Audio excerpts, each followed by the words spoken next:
Le livre de la méditation et de la vie, Krishnamurti, 14 mai. Restez en présence du sentiment. Jamais vous ne demeurez face à face avec un sentiment pur et simple. Vous l'enveloppez toujours dans un fracas de mots. Les mots le déforment. La pensée, tourbillonnant autour de lui, le précipite dans l'ombre, l'étouffe sous une montagne de peur et de désir.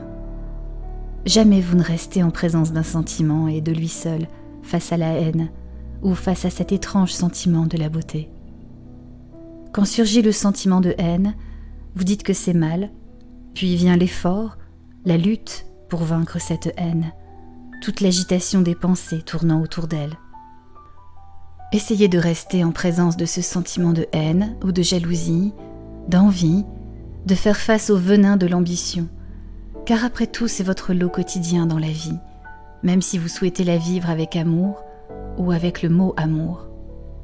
Puisqu'il est là en vous, ce sentiment de haine, ce désir de blesser, de faire mal à l'autre d'un geste ou d'un mot cinglant, voyez si vous êtes capable de soutenir le face-à-face avec lui. Vous l'êtes ? Avez-vous déjà essayé ? Essayez de rester au contact d'un sentiment et voyez ce qui arrive. Vous allez trouver cela extrêmement ardu. Ce sentiment, votre esprit va refuser de le laisser en paix.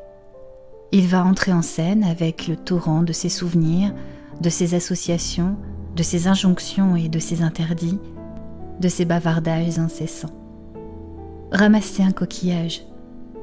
Pouvez-vous le regarder, vous émerveiller de sa délicate beauté sans dire qu'il est beau ou de quel animal provient-il ? Pouvez-vous le regarder sans le mouvement de l'esprit ? Pouvez-vous vivre le vrai sentiment caché sous le mot, au lieu du sentiment fabriqué par le mot ?